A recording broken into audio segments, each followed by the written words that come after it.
Episode 2, Lighting and Surroundings. Lighting influences a photo more than any other factor, so planning with lighting in mind puts you in a favorable position right away. Our photographers and videographers will guide you through the day with good lighting in mind, so you don't need to worry about it. But being aware of the importance of its influence is very helpful.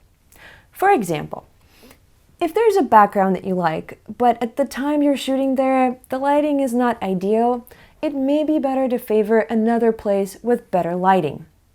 You may wonder, why can't the shooters just set up lights and flashes to make any location work? The answer to this question is simple. Natural and artificial light look very different from each other in photos and videos. While some great shots, such as these, are achieved through using a lighting setup, natural lighting is vastly favored in wedding shoots because it gives pictures a romantic, natural feel and takes minimal time for setup. Artificial lighting is usually used to achieve a more dramatic feel. But one major drawback it comes with is a lengthy setup time, as we have to reset it completely with every location or shot type change and use a completely different setup for video. Our recommendation is to use the best natural lighting while it's available and then take advantage of artificial lighting once the sun is down. The topics of lighting and timeline go hand in hand. So in this and the next 2 episodes, we will cover how to build an advantageous timeline with lighting in mind. Now, surroundings also play a very big part in getting great photos and videos. By surroundings, we mean the venue itself and little details like placing items or telling guests to leave their phones and their purses during the ceremony. Here is a list of what you can do to make lighting and surroundings work for you and not against you. First, look up when sunset is on your wedding day. This should be a big factor to consider when you're building your timeline and choosing shooting locations. Be especially aware of sunset times if your wedding is during fall or winter when the day is much shorter.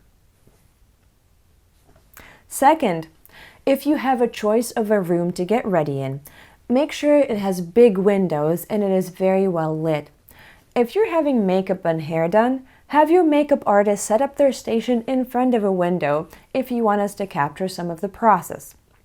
Having big windows is an advantage for both brides and grooms getting ready shots. Third, let your bridal party know to keep the getting ready room very, very clean, as you don't want to have a mess in the background of your wedding photos. Fourth, using props and details in your wedding can add a lot of variety to your shots. We especially recommend bringing props that make you very excited. It can be balloons, flower petals, your initials, or something that's unique and personal just for the 2 of you.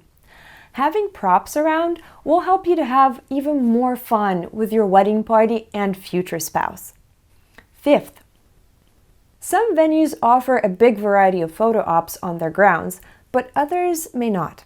In case your venue doesn't offer the surroundings for the photos and videos that you envision for your wedding, you may want to check if there's a beautiful park, a beach, or a building nearby that would allow us to shoot there.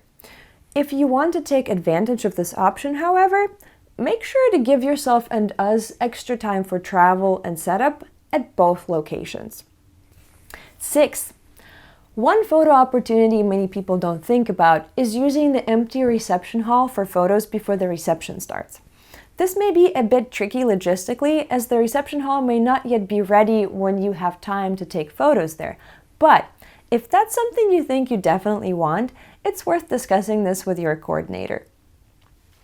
Seventh, in case adding a beautiful shooting location on the day of is not an option due to timeline constraints, consider doing a pre- or a post-wedding session in wedding attire.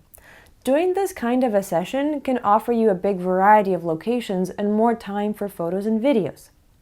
If you decide that you want to do such a session, it's best not to leave this decision for after your wedding, as in our experience, once the big day passes, even though the couple wants to get it done, it is much harder to find the time for it.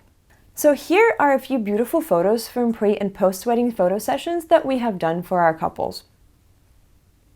Lastly, we can't tell you how many great photos have been photobombed by a guest's camera or cell phone popping into the shot. We highly recommend to tell your guests to leave their phones and their cameras in their purses and just enjoy the wedding, especially if they're sitting near the aisle during the ceremony.